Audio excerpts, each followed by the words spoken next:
तो गाइस, कैसे हैं आप लोग? आई होप अच्छे होंगे। तो आज मैं आप लोगों के लिए लेकर आई हूँ साइको कुरो चैप्टर 2। अगर आपने इससे पहले वाला चैप्टर नहीं देखा है तो लिंक आपको डिस्क्रिप्शन में मिल जाएगा। बाय द वे, मैंने मांगा एक्सप्लोरर को फिलहाल ही ज्वाइन किया है और ये मेरी फर्स्ट मांगा एक्सप्लेनेशन है, तो लेट्स स्टार्ट। एक 18 साल की लड़की की लाश हमें मिली और 3 लड़कियां जो कि रोड क्रॉस कर रही थी, उनका ट्रक से एक्सीडेंट हो गया। एक लड़की जो कि स्कूल से आ रही थी, उसकी आंखों में अचानक से लोहे की पाइप गिर गई। पूरे देश में महिलाओं से जुड़ी घटनाओं की संख्या बढ़ती ही जा रही है। मुझे डर है क्योंकि ये संख्या कुछ ज़्यादा ही बढ़ रही है। फिर हमें एक स्कूल का सीन दिखाया जाता है जहाँ पे एक सुंदर सी लड़की खड़ी थी और सभी उसे गुड मॉर्निंग कर रही थी। फिर वहाँ पे एक लड़की आती है और कहती है गुड मॉर्निंग। फिर वो लड़की भी कहती है गुड मॉर्निंग कैरन। उस लड़की का नाम कैरन होता है। फिर कैरन कहती है कि तुमने अपनी ड्रेस को बहुत ही अच्छे से पहना है। फिर वो लड़की कहती है अरे नहीं, ऐसा तो नहीं है। कैरन फिर से बोलती है अरे ऐसा ही है, आपके अच्छे ग्रेड्स आते हैं और आपका ड्रेसिंग सेंस भी बहुत अच्छा है। मुझे तो हर बार सैको से सलाह लेनी पड़ती है। सैको? ये कौन है? हाँ, सैको एक एप्लीकेशन है जिसको आर्टिफिशियल इंटेलिजेंस की मदद से बनाया गया है। आपको नहीं पता? इससे आप कुछ भी पूछ सकते हैं, अपने क्रश के बारे में भी। मैं देख रही हूँ कि आप लड़कों से बात करने में अच्छी नहीं है। ये एप्लीकेशन एकदम फ्री है और ऐसी कई लड़कियां हैं जिन्होंने इस एप्लीकेशन की मदद से अपना प्यार पाया है। मुझे लगता है कि आपको भी एप्लीकेशन इंस्टॉल करनी चाहिए।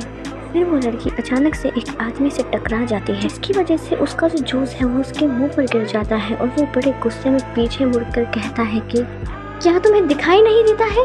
फिर वो लड़की कहती है कि मुझे माफ़ कीजिएगा, ये लीजिए आप मेरा रुमाल ले लीजिए। फिर वो आदमी कहता है मैं माफ़ी के रूप में एक डेट फिक्स करना चाहूँगा, चलो अब किसी होटल में चलते हैं। फिर अचानक से वहाँ एक लड़का आ जाता है और कहता है क्या मैं भी तुम्हारे अपार्टमेंट के ऊपर रह सकता हूँ? फिर वो आदमी डर जाता है और उस लड़के का नाम लेता है नारुसो, और फिर वो आदमी वहाँ से भाग जाता है।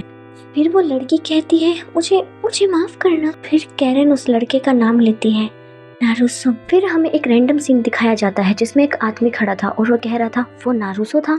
एक बार एक नए लड़के को कई सीनियर लोगों ने मिलकर मारा था, जिसकी वजह से वो गंभीर रूप से घायल हो गया था। फिर वो लड़की कहती है वो वापस आ गया, भले ही उसने ब्रेक लिया था।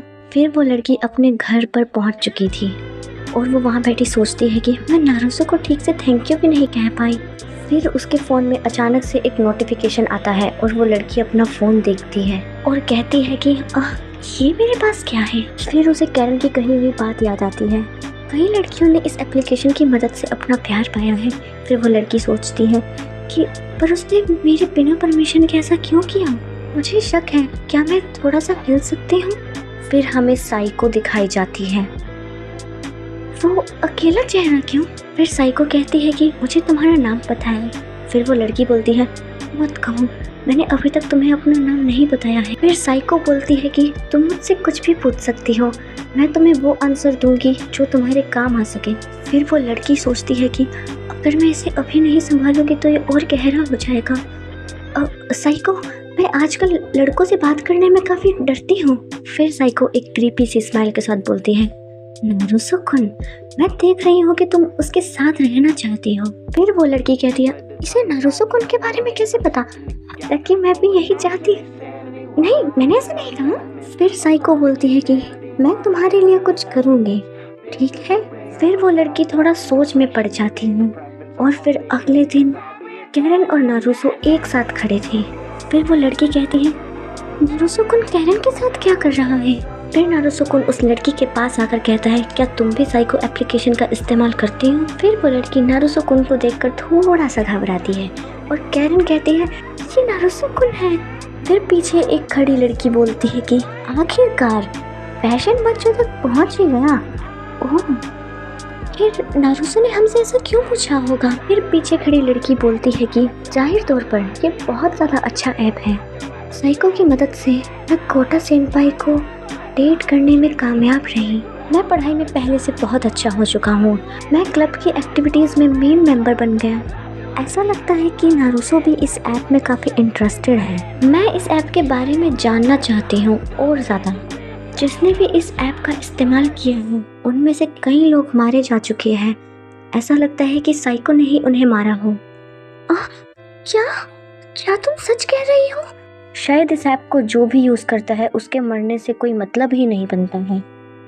ऐसा नहीं हो सकता, आजकल तो हर कोई इस ऐप का यूज करता है। फिर वो पीछे खड़ी लड़की बोलती है कि हाँ ये बिल्कुल सच है, लेकिन आजकल लड़कियों की मौत कुछ ज्यादा ही हो रही है। फिर पीछे से उनके सर आकर उन्हें कहते हैं कि चलो क्लास का समय हो गया है। फिर पीछे खड़ी लड़की बोलती है कि क्या तुम इस क्लास के बाद मेरे साथ आना चाहोगी, मुझे अभी भी बहुत काम करने हैं।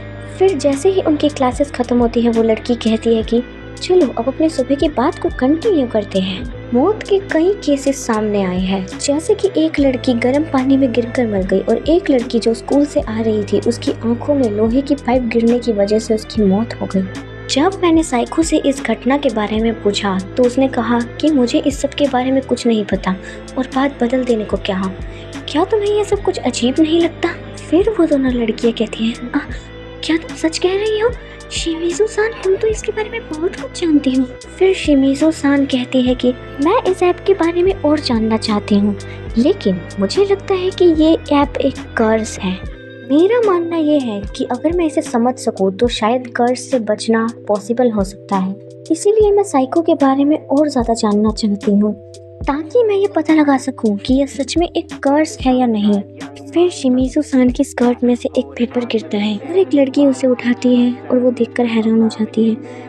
अंतिम परीक्षा, लेकिन ये तो हमने अभी तक दी ही नहीं है। फिर शिमिज़ू सान कहती है नहीं ये कुछ भी नहीं है। फिर उसे एक अजीब सी आवाज़ सुनाई देती है और वो डर जाती है और कहती है इसकी आवाज़ नहीं। फिर उसकी स्कर्ट अचानक से ऑटोमेटिक सीढ़ियों के अंदर आ जाती है। फिर शिमिज़ू सान ये देखकर कहती है मुझे जोर से खींचो। फिर कैरन और वो लड़की उसे खींचते हैं लेकिन वो बाहर नहीं निकल पा रही थी। फिर वो लड़की ऑटोमेटिक सीढ़ियों के अंदर चली जाती है और उसके हाथ पाँव सब अंदर चले गए थे, जिसकी वजह से वो मर चुकी थी। तो गाइस इसी के साथ हमारा ये चैप्टर एंड होता है।